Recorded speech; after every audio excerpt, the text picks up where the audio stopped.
Hey, welcome back to Professionals in Cars. I'm Dan Roy. Dylan Rooney.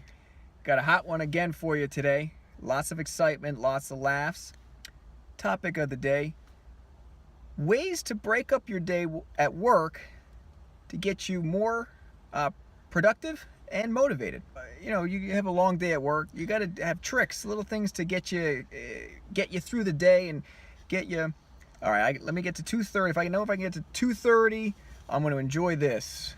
And then, I know I'm going to do the gym at this time. That means I got to pump out these amount of calls by then. Things like that to get you through the day. It's a great topic. It's a good way to break up your day, and it's a good way just to set personal goals and small little goals throughout the day, not only to increase productivity, but again, to stay motivated and just help you get through the day a little bit faster. Yeah.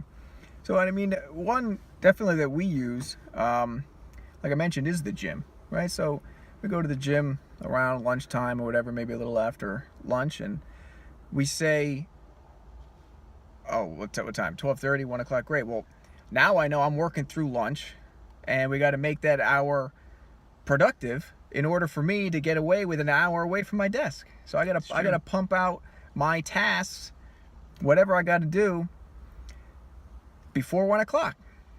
Great. That'll motivate me. It's so true. Dan and I try to synchronize our schedule probably around 10:30, 11 o'clock each day to see what time would fit best for us to get down to the gym. And if we're going down at 12:30, I know that is in my schedule. I'll plan for calls to go on before that and after that and try to increase my productivity before going down to the gym. Not only so I'm not missing too much while I'm there, but it helps me personally feel better about being down there, knowing that I got X, Y, and Z done before hitting the weights, so to speak. Yeah. Another thing I like to do, I usually get a little lethargic or tired second half of the day, later in the afternoon. I say to myself, if I can get to like 3 o'clock, I'll get myself a coffee or some type of like iced tea with some caffeine in it. And as a reward for doing X amount of things by 3 o'clock. So as an reward for getting this proposal out, or sending these emails, or calling these amount of people, I'm going to get my coffee at 3 o'clock. I do the same thing. I'm fortunate enough where I bring a large coffee in the morning and I try to make that stretch throughout the day. But some of my motivation is now with this Pokemon Go hype. I go for a Poke Walk. Maybe around 2:30, 3 o'clock. I need to break up my day. I've been sitting at the desk for way too long, so my legs are getting a little anxious, a little restless leg syndrome. So I want to go on a walk, see if there's any Pokemon around the campus. Mm-hmm. But I'd feel guilty if I just got up and did that. So what I say is I have to make 10 calls beforehand, or I have to maybe present a new candidate to one of my managers, wherever the case might be. Mm-hmm. I have to meet that goal before I feel comfortable enough to go on that walk. So again, these are just little things to break up your day and just try to make yourself more productive throughout the day. I think it's important to have little goals, and these little goals, short-term goals, can eventually even turn to long-term goals. So whether you're making those 10 calls before you go on your Poke Walk, those 10 calls a day will turn into 50 calls a week, and you can increase those numbers and remain even more productive. So not only will you be catching more Pokemon, you'll be making more calls and hopefully being more productive at work. I mean, that's a win-win. That's a win for everybody. Want to move on to drink of the week? I most definitely do. Excellent. So mine this week is a house-made sangria that I had Saturday evening at a local Spanish restaurant. I love sangria. It was great. It was red sangria. And like apples and stuff, and I felt like it was kind of like a little apple perry type hint, like flavors to it. Enjoyed it thoroughly, and I think sangria is a great drink, especially in the summer. For myself, the drink I had this weekend, and it was excellent. Haven't had it in a while.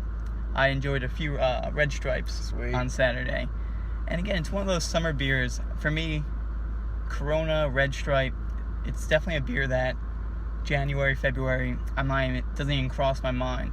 But in the summer, my palate's craving for it. And those two Red Stripes, after a long day on the beach, went down super smooth and very much enjoyable. That's awesome. I might get some on the way home. Very good. Moving on. Workout of the week. Dylan, you did something pretty spectacular. I did. I think we're waiting on the video of me doing it. I think it's still in the film room. But Dylan, tell us about yours.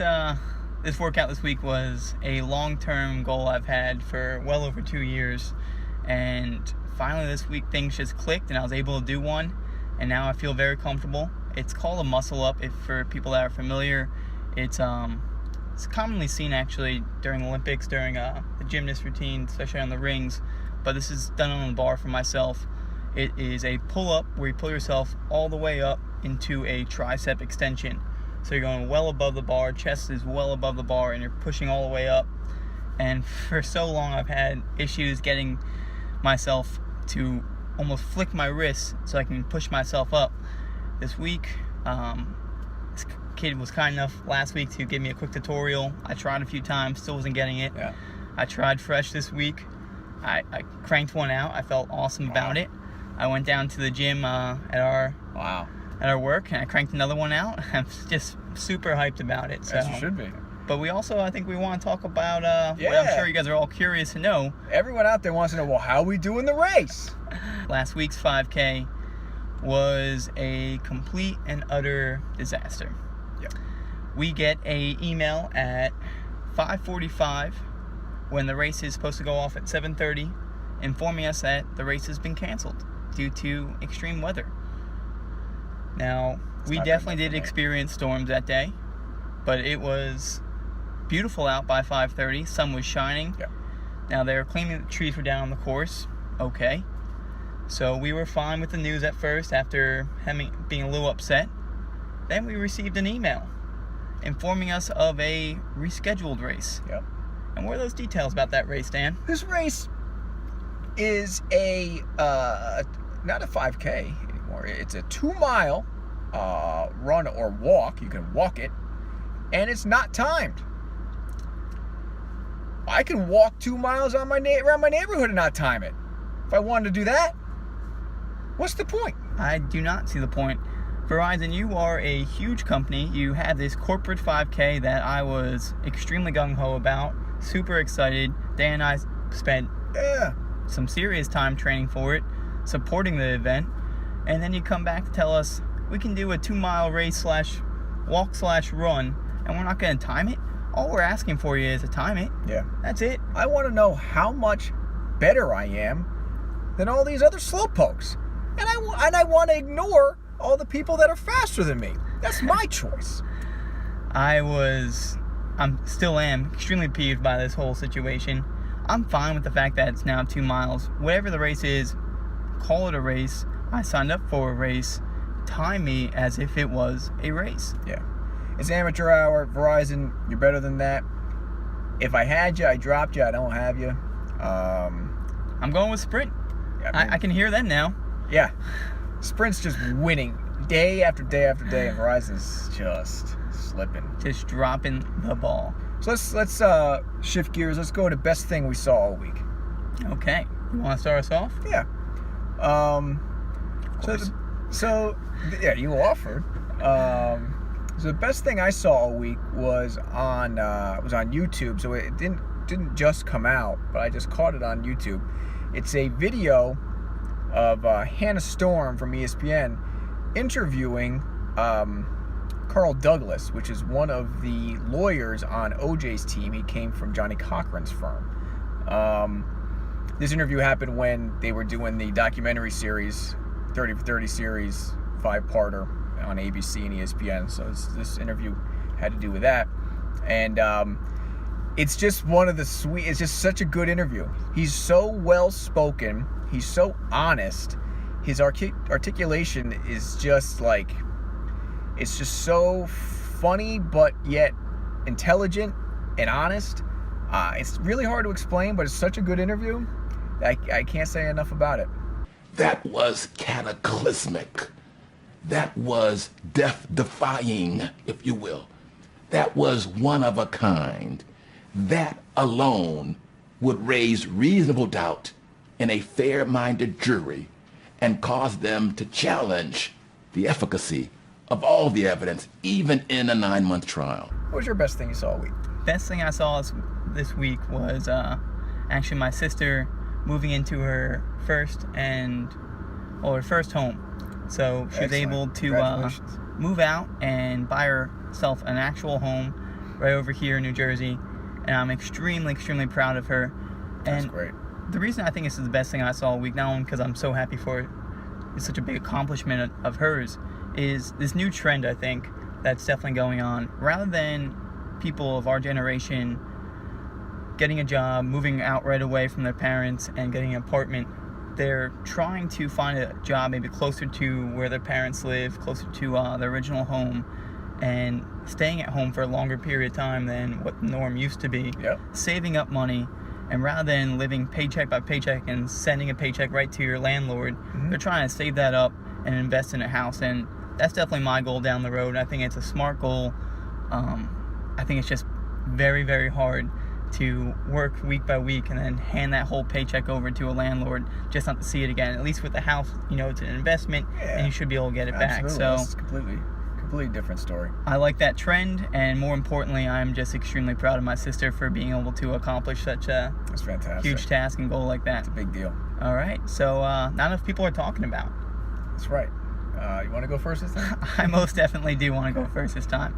I'm sure a lot of you guys are wondering, wow, Dylan, I know you usually get tan, but your forehead is extremely burnt. Why is that? It's a little red. It's a little red. Not too bad. It looks pretty red, but either way, yesterday I was fortunate enough to play some golf with some clients as well as my manager, and out there we were thinking how golf is almost a dying business trend. It used to be very common for people to call up a client of theirs and spend the day trying to make a deal on the course. And I definitely don't think my generation does that enough. Maybe we're still too young in the business world, but I don't see as many people doing that. I definitely think that's a dying thing. I agree. I just think the way we handle clients nowadays are a lot more shorter interactions rather than 4 or 5 hours on the golf course. We don't want to waste that much. I wouldn't call it a waste, but we don't want to use that much of our day for something like that. We rather maybe close that deal through a lunch or something shorter of an interaction. So for me, not enough people are talking about who I don't like to get political here. And I'm not going to get political. But for me, not enough people talking about who is Hillary Clinton's running mate going to be. I haven't heard a peep about that. Like, I haven't heard anything about candidates. No one seems to care. She doesn't even seem to be thinking about it. She's probably just going to wake up one morning and be like, Bill, what do you say coming out of retirement? But it's funny that when this airs next week, I'm sure this will be announced and this will be old news. But currently, as we speak, I honestly feel not enough people are talking about that. I have no idea who it could be. I totally agree, and I think part of that is due to the fact that Hillary's name is only brought up in the media after Donald Trump's. After Donald Trump says something about Hillary, or Hillary's defending something Donald Trump has already said.